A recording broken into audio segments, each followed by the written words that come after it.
Maayo kay niabot ka din nga channel kay diri nga channel makamarites gigag maayo, wala gikuhaan, wala gidungagan. So stay tuned kung gusto ka mabusog karong adlaw. Hello guys! Welcome back to my channel. Ako din si Zenly. For today's video, dili ta mag-teacher-teacheran, kundi mag-maritis-maritisan ta karon kay trending kayo akong magwang karon. Oo. So, about saying love life, akong i-share sa inyo ha. About kay Ben, background ni Ben, tapos, in short, ilang love story. Asa sila nagkita, mga nganing-ana. So, karon kay na naman siya sa Kenya, pakita ninyong ilang pictures, diba? Maayo kay niabot ka din nga channel kay diri nga channel makamarites gigag maayo, wala gikuhaan, wala gidungagan. So stay tuned kung gusto ka mabusog karong adlaw. Unang pangutana, akong tubag. So unang pangutana, unsa silang year, okay, unang nag-communicate or nagkaila. Remember ko last 2018 gito, di ko makalimot ato. Kini nga picture 2019 ni siya birthday niya Timayla. Kung tanawan ninyo closer, kung padakuon, makita ninyo nang gitabunan niya cupcake, munang naong ni Bernard. Kaya ang picture din ha ang kang ati Kati o kang ati Mayla niya ka Bernard kay birthday man na ni Timayla. Ako'y nagbuhat ana, ako'y nagkat ana, di ko makalimot ana kay nagtrabaho og city ko niya, wala ko'y lingaw. So, murag 2019 na seryoso na si Mayla ato kang Bernard. 2023. So, 5 years na karon. Dugay na no? Sulod sa 5 years, dili ko makaingon nga walay nahimo nga observation akong magwang. Bisan sa chat, maka-observe man gid ka, diba? Pero dili ko sure unsa silang year nagkauya. Basta sure ko nag-communicate sila. So good 2018.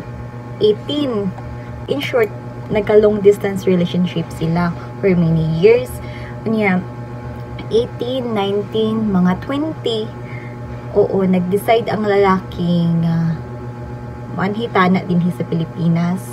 Unya, kay kadto nga panahon, nag-COVID, nagka-COVID, tapos, motos yung nahimo, nagbabag, barrier na sa ilang relationship sa pag-anhi ni Ben din hiya.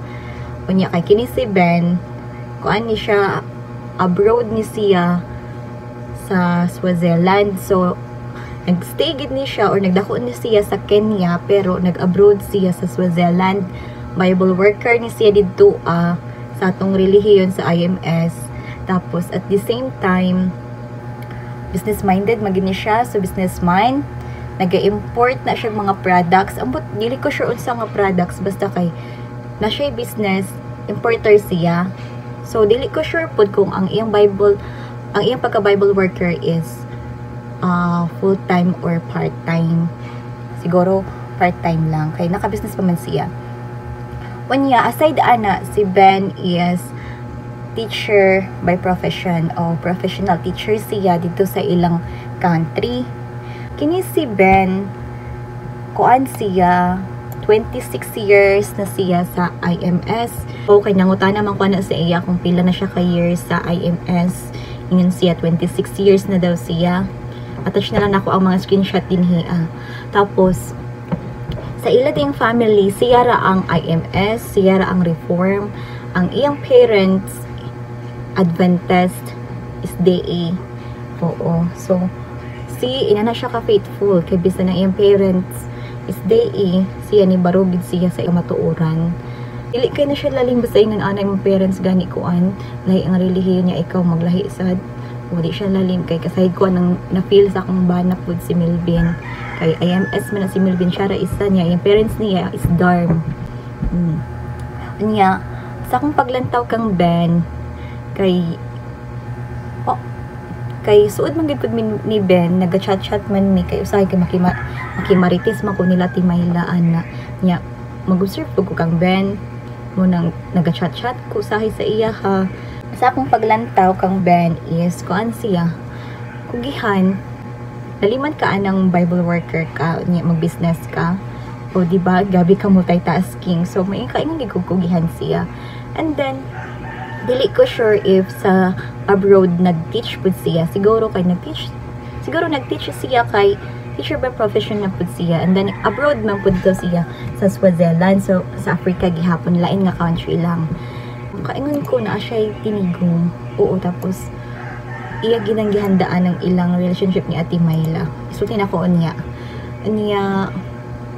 sa ilahang mga difficulties sa ilang sa ilang relationship, makaingan ko grabe kadaghan.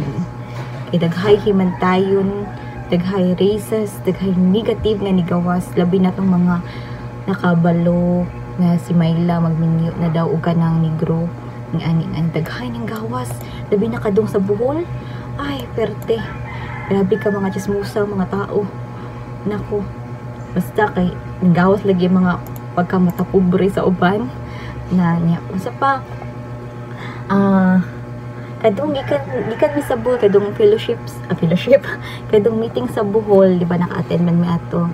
Paabot sa balay, si Mylan, kasi nahitabo, nagsigirag mukmuk sa kwarto, kaya no, daghan ko na dahil pang istorya ang mga tao dito ngayon. Ani may, ay just pag ato dito kay basin, kung ano na ka dito, ay, muun na kag-meet, something ana. Grabe kay ka negative. If you care about this person, imo di siya i-heart to heart talk. Diba? Ng ani may, dapat ani mo bahaton, ani ana. Dili nimo isulti sa isa ka tao. Nga pwedeng, di nimo masalikan, isulti po niya sa uban nga tao. Mga anak, gid yung mga istorya. So, dito siya nasakitan. Kay negative kaayo mga istorya sa mga tao. Daghan kay siya mga na-receive nga feedback nga murag na down kay si Ate Myla ato nga time. Anya, sige na siya mukmuk. Anya, murag gilantan tingala ito siya. Unsa ba? Pag human ato niya, gichat na ako si Ben. Ako ito siyang screenshot dire. Ingo sa iyang, gimasa siya ako si Ate Myla.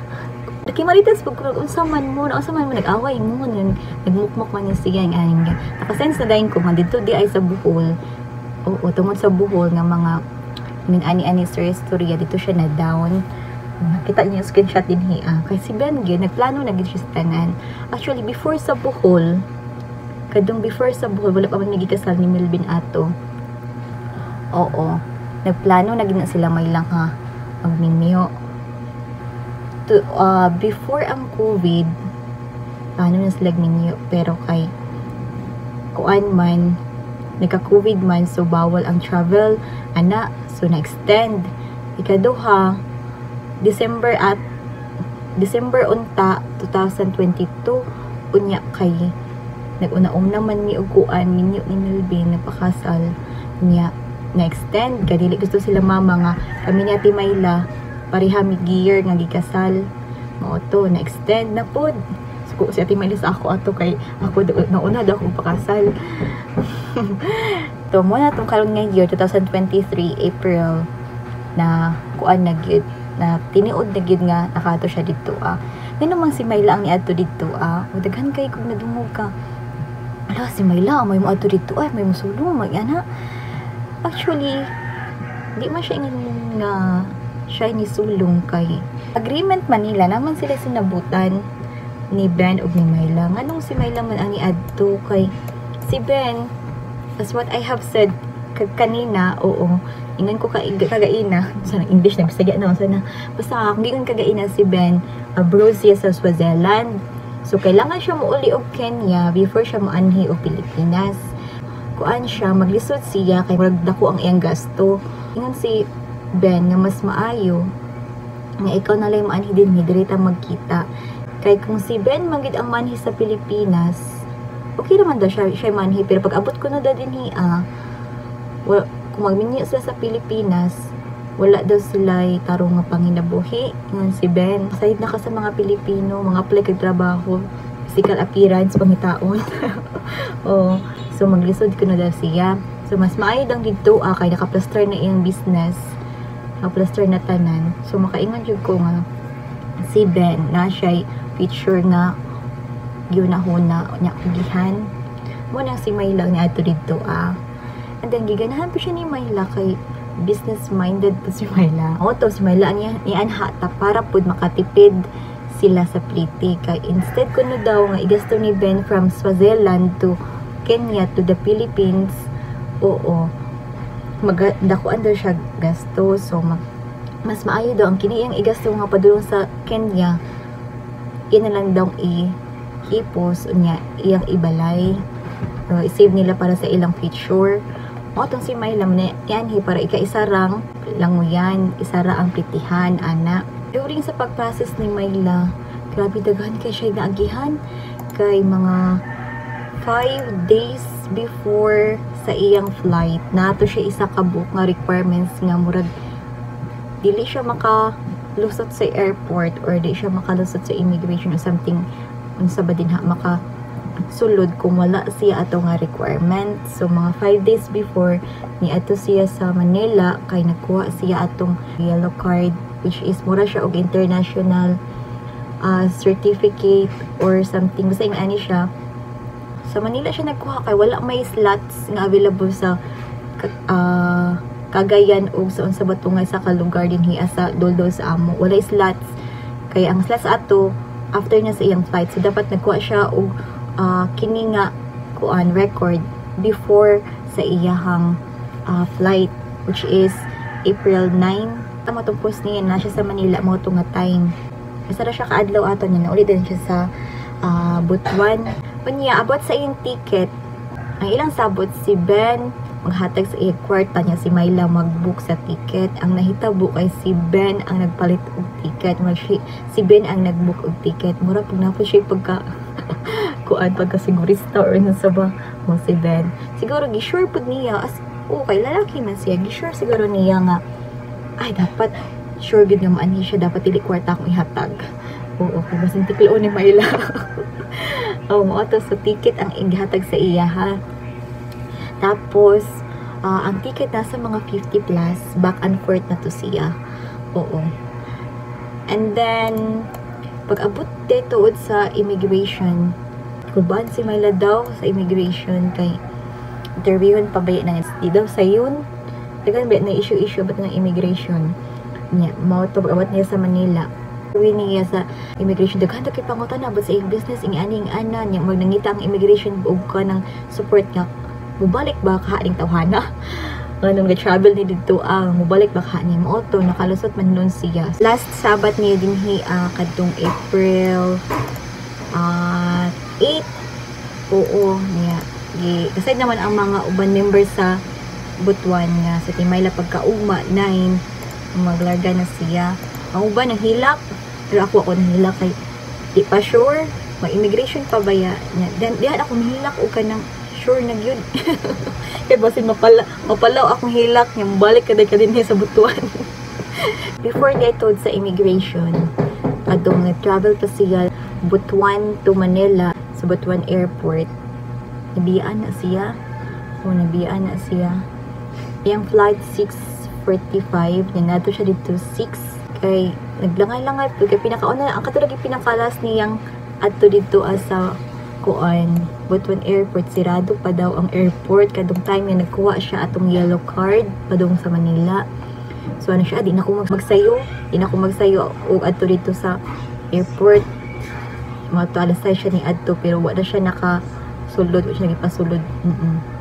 Kay late na daw siya. So nag-book na po na siya balik og ticket Butuan to Manila 11 sa buntag, nag-rebook siya. So ang ibayan niya daw kaayo kay the same day man dako biya kay na basta kay rush nga kon gani booking nako sa iya nga sis pag di gani ka makasulod sa makapasar sa immigration ayaw gid pag second attempt nga mag-adto na pud ka kay meaning di na gid na siya para sa imo ha. Mao tong time nga pagsulod niya sa immigration pag human niya interview nakapasar siya, grabe na kong hilak kay anang ikulo po, grabe para gida siya sa imo ha. Grabe na akong hilak is dala sa kamingaw kay suod ba mingang bagsuon niya. Sure yung pag ito sa akong klase nung nagklase ko anak ko, grabe na akong hilak. Anak ito bata nga, Mom, are you tired? Ano siya? You can sleep after the class. Yan, nagin siya na. O, ito ni pag humasa akong klase, last class naman doon ako. Dito na ako ni Chaba o hilak. Okay. Kato-katay, nagbantay kong bata. Pero pag hilak tayo, katawanan kayo. lakot siya kay wala ning daman. Dapat si Saisi kuan siya nakamatikod siya nga naghilak ko sweet kaayo si Saisi kani duol siya. Ang sorry sa tingin sa immigration. Hindi na siya bumalik ko. Bumalik din sa Pilipinas. Nabiyahe na siya pa Nairobi, which is capital city sa Kenya. Sa airport, kita sila ni Ben kay gisugat man siya ni Ben og ni Pastor yata. Nag-chat ko kang Ben na Ben kanang makita man ni Timayla video siya, gusto na ko makita sa reaction niya. Ano siya na siya nga okay, ano siya, pero during that time nag-travel ba daw siya gikan sa Kenya to Nairobi o kay layo pa man pod, layo pa man, so moto ang travel pa siya once at Timayla pod padulong pa pod sa Nairobi niya. Pag-abot nila dito kita na sila niya na sila picture isa ka buok isend ni Ate Myla sa messenger. Grabe na akong kilig, ambot kay pagtanaw na ako wala murag heart akong mata kay murag chemistry ba murag na feel gid ako na excite ko na feel ako excitement ana ako Ate Myla send more pictures ana ko sa inya kay di man mo reply bayhana niadto ko kang Ben, chat ko kang Ben, hi Ben, how are you, please send more pictures of you and Myla together ana ko sa iya ha siya.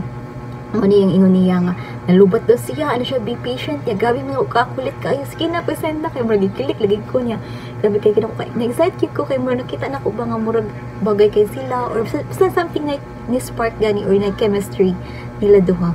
Niya, mo to gisend na niya, daging is like pictures, nagkaroon like sweet pictures. Niya, ughuman ato, gabi, grabe, para gid din sa imo dahi, nasa akong pakasal dahi. Sa Manila to Kenya, ang travel hours dito nasa mga 14 or 17 hours. Tugay kaayo, kita nila sa airport, first meeting na nila niya na si Ben sa ako nga kwapa do kay si Myla, lahi ra daw sa kuan sa Facebook, sa pictures, mas kwapa daw siya sa personal. Kilig yan. Abot niya dito, gimiting man sila sa pastor nga mag-uban diri sa siya matulog, ingani magsiparit sila ni uman nga na kay wa pa may kasal sa ting anak. Bukan pud ang mga pan dito mga tao niya si Pastor Lamwet mami nag-ingon sa ilang ay aning gigayahan sila. Kaingon ko nga way kita siya sa Ginoo kay very amazing. Daghan kay sila naagihan. Kay actually si Ben dugay ra magana niya giplano. Si Ate Myla kay 50-50 pa siya. Kaya kini man po si Myla, sige na siya paminaw aning mga tao nga mga wari ang bagsing kinabuhi gyud. Magsigig paminaw ang mga negative ba nga mga storya niya. Ginan ako siya nga ikaw ayo sige magday ra ko sa iya ha usahay mag-ati. Yang ayo paminaw ang mga stories tao kung ikaw nahigo kung dapat gyud kamo ra gyud ka mag-istorya ayo gyud paminaw sa lain mangingana kung say mga opinion sa tao, respect na lang nimo ang opinion sa tao. Pero dapat paminawan po nimo sila tapos imong itimbang-timbang something ana, pero dili ka dapat ma-down dayon. Pero kasi mo dili noon ma-down ana nung inon ka nga isang gidugo ka yuton ka sa lalaki. Nga na daw ang mga culture dito yung giatay. Mga sabi niya yung mga istoryahan mga reform. So pero di man daw ingin anak sila Ben actually kay nag-research kami ni Ate Myla about anak. Kay kini si Ben napuyo niya siya sa urban place. So hadtong mga ingin anak daw nga panghitabo like ang babae mo ay more on trabaho sa balay, murag maging isa ka murag mo ay mo stand as lalaki gani. Dito daw na siya sa rural places, sa mga bukid-bukid kadong mag-alas sa mga tubig nga iyan gani nya kadong mga kahoy dito na sa rural places. Pero kini si Ben nagpuyo na siya sa urban which is city siya. So layo ra daw tapos ang kinapong issue nga ingon nga bisan daw og gitugo ang babae anaon daw sa lalaki. Oo, dili daw na siya sa Kenya. Guys, dako man kayo ang Africa. Mura lagi na siya Asia. Dili kay ingon nga ang Asia mukha og fetus, di ba? naray part nga China. Sa part sa China nga mukha ano fetus. Pareha lagi sa Africa nga. Naray part din ha nga lain ko ilang culture nga dita makaangay. Pero sa Kenya, di daw ingon ana, lahi daw dito Basta grabe gud iyang down ato nga time dito sa Bohol, dito sa Cebu, after sa Cebu, ano siya doy mo, ano siya sa ako doy, mukuan kaya ako, mapadayon kaya ako.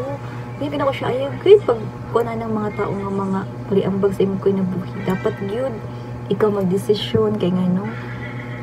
Ikaw may nakaside kang band, kamo may permanent communicate.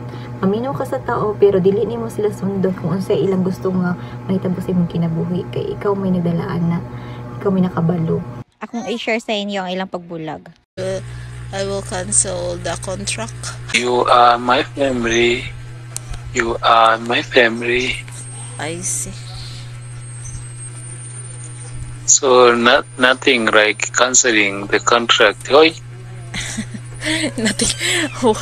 Nothing cancel the contract, oy. Okay, the problem is you cancel, then I come there. Oh, so I will cancel so that you will come here. So if you cancel, still I come there. So no need. Oh. Because I'm used to you now. It's not easy for me to go for another person. Nag-break up na sila atong paghuman sa Bohol, mura nag-pull off sila gid. Kay si Myla mura makigbuwag siya kay di siya gana. Di na daw siya kay tungod dagat story atong mga mga tao sa Bohol. Say na kanang reform nga magkalat bi nang chismis dali, mura ra nagkilat grabe kadali. Sumuot to nagbalik sila. Tunindot sila dito guys kay my health conscious kay sila lami kay ginakaon kay before ato na to sa Team Myla dito nag-share naman na si Ben o kanang pagkaon, sige kaon niya, mga anak, mana isa din mula sa akong, alam, makaabanta ka ako ni dito no, di na ako magkaon og mga pizza, mga fries, mga kuan ice cream, kaya diri sa Pinas, o diri sa Butuan, hiligid kay mi anak. Tapos anak siya nga, hala, kung dito ko ba magniwang daw siya mo, to ganahan pa siya, kay kuan lagi daw, kanang, waday sugar, waday mga tuyo-tuyo, something mga oil, dito sa Kinyang niya. Moto, gawat niya dito, ano siya na-surprise? Pag ko na-surprise sa iya nga, mag-crave ba siya or something nga di niya kaya kay dire pa sa Butuan, nagsige naman na siya diet gyud. Oo niya. Wala pa na siya nag-rice, dugay na sa Ate Myla. Ako rin gusto mong kaog-rice. Sayod ko ni Ate Myla nga, di gina siya ingon nga diretso, naging na siya yung mga plano, naging na siya ginahimo nga mag-observe siya kay kana siya nga bayad, di kana siya basta-basta side lang mo guys, daghan gid nagnanguyab sa iya ha. Pero pag di niya bet, di gid na siya masugot. Siguro pag to sa mga tao si Ben murag ka ng kadong mag-comment gani nga, hello dear, good afternoon dear, beautiful dear, like that. Ngayon dili nga na si Ben is very private pa siya nga tao, kung makabantay mo sa Facebook ni Myla, friends ni Ben, friends sila ni Ben. Pero pag mag-post sa team mo mga pictures, dili mo heart si Ben, dili mo like si Ben, dili mo comment si Ben. More on messenger si Ben. Kaya si Ben, di kaya siya ma-Facebook. Kaya hinay lang Facebook dito. Hinay ang sinya sa Facebook dito sa ilang sa Kenya. Ang ilang uso dito WeChat. So si Ate Myla, si Ben, more on chatting sa WeChat. So ay makimarites mo kanat nila. Kung mag-video call na sila, magsinamok ko. Yan ako ka, ango-ango. Kanya, aside anak, sa ako personally, di ko gusto nga mulayo gid si Ate Myla sa amo. Kay si Ate Myla, manggid siya kanang siyang saligando sa balay. O dito sa balay, siya ang lalaki, ba siya ang runner ng anak. Kanya ka, pero gusto naman siya magninyo. Di man siya gusto kanang madalagang gulang ba kay di daw siya gusto nga mapareha kang Ate Maribel suon ni mama iso nila ti Jima nga wala gid daw na ninyo ay luoy daw kayo so ano siya magninyo gid daw siya nya. Tapos si Ate Myla is kuan niya siya pilian kay lalaki, pilian na siya lalaki. Di na siya gusto nga mubo sa iya. Kahit taas ba sa Ate Myla, di na siya gusto nga ang lalaki mas mubo pa sa iya. Di na niya bet. Daghay na wave sa iya. Pero, di niya bet. Ikaduha, nainunguyab sa iya Pinoy, pero gipangortahan na siya. Ngayon na siya kadato, pangortahan na siya. Manya, kuan, nainunguyab uban, pero dili seryoso. Mga ing ana.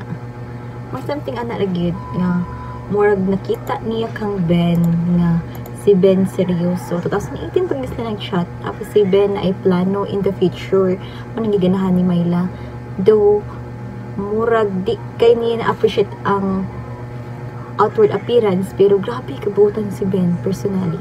Oo, mailahanin mo si Ben, daw siya mag-talk ka ng stress lang natin Myla sa video call. Mailan man yung tao yun, pag masay ko ganin, sana ako masay ko man ako si Ben. Mystery sila, mag-message sila, maayo man mo kuan si Ben, Mr. English kay teacher by profession man siya. Tapos napud to'y time di ay gani nga kuan nang chat silang Ate Myla niya. Ate Myla lang what day chat si Ben sa iya the almost whole day. O kay kadto nga time Sabado di ay during Sabat dito sa Kenya or dito sa Africa, wala sa iya na uso ang magsige cellphone during the Sabbath. Grabe sila disiplinado. Winiyanin ko sa iya, halada, hilig na bagay kay kasi cellphone, bisan Sabado.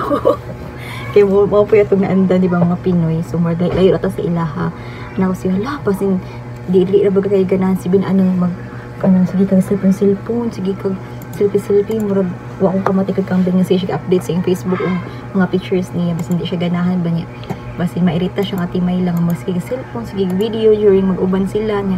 Kaya ko siya mag-minimize ni mo dahil kay minimize mo na Ate Myla kay bisan di siya ganahan sa imo ha, ma-turn off siya.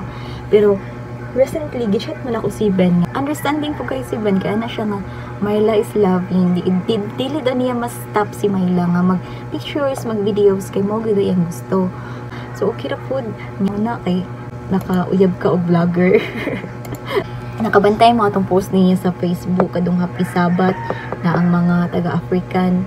Kabantay mo or inyong naobserbaran nga wala nag-cellphone, wala nag-cellphone kay nga nagid sila dito si Myla rin nag-cellphone dito nag-selfie. Nabalaka pa rin sa Ate Myla kaya na siya umsaka akong gama dito no. Yan anya ay kay mo tugingan ni Papa ay kabalaka dai kay di ka ganahan dito, pilaray papadalag kwarta. Kung watay kwarta, pilaray baligya sa yuta. Daghan mo tagi yuta. Malas, papagabi na siya ka. Motivate siyang anak. Yan ang mga papa niya. Kasi mamang si Papa, actually, wala na sila yung negative na istorya kang Ate Myla. Basta yung uyab. Kanang gagara lang na pero kanang seryoso nga kanang iyo anak day, wala. Kasi mamang si Papa, kasayod ni, grabe gina sila, ka-supportive silang anak. Kung kinsa among mauyab, support na sila. Kung mag-away ning duha nga mag-uyab, di na sila magkampi sa kilid or din sa kilid. Dili gid ang gusto nga. Man ako na gusto nila magpapa. So mo to part 2 sa kuan sa ilang love life story will be next week. So i-share na ko sa inyo ha. So stay tuned kay i-share na ko.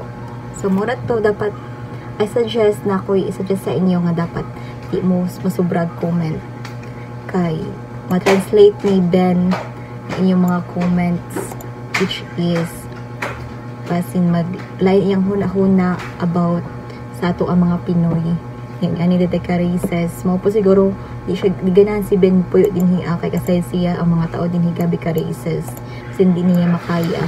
So mo to guys, salamat sa pagmarites. Next video, next vlog will be part 2. Stay tuned. Ang tana na busog mo.